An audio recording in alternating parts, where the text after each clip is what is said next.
Budget میں سرکاری ملازمین کی تنخواہیں اور پینشن بڑھانے پر 4 تجاویز تیار کر لی گئی ہیں۔ شعیب نظامی سے مزید جانیں گے۔ شعیب بتائیں کہ ان تجاویز سے متعلق۔ جی، یہ تجاویز جو ہیں یہ کابینہ کے اجلاس میں 10 جون کو پیش کی جائیں گی، جس میں یہ کہا گیا ہے کہ گریڈ 1 سے 16 تک جو ملازمین ہیں ان کے ڈسپیرٹی الاؤنس میں 30% اضافے کی تجویز ہے، یا مہنگائی میں جو ہے تناسب سے تنخواہوں اور پینشن میں 10% اضافے کی تجویز ہے، جبکہ یہ تجویز بھی ہے کہ گزشتہ 2 ایڈ ہاک کو ضم کر کے ان کو تنخواہوں میں ضم کیا جائے۔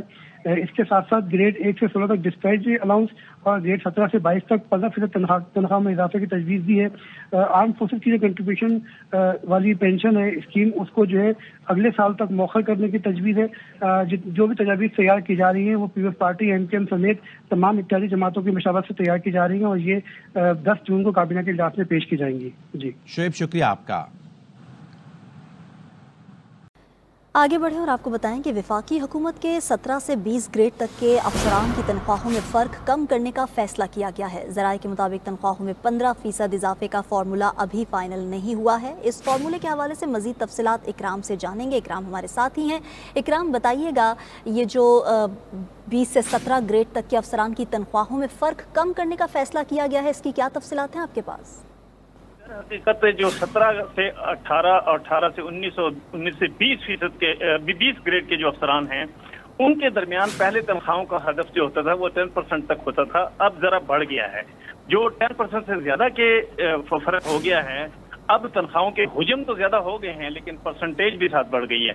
اب حجم زیادہ ہونے کی وجہ سے حکومت کو یہ سہولت حاصل ہو گئی ہے کہ وہ اس پرسنٹیج کو کم کر دیں، تاکہ جو مختلف افسران ہیں، مثلا 17 گریڈ کا جو افسر ہے اس کی اگر تنخواہ جو ہے 3.5 لاکھ ہے تو 3.5 لاکھ کی بجائے وہ 4 لاکھ کر دی جائے، لیکن جو بڑے گریڈ کا افسر ہے اس کی تنخواہ میں معمولی سا اضافہ کر دیا جائے جو کہ 18 گریڈ ہے۔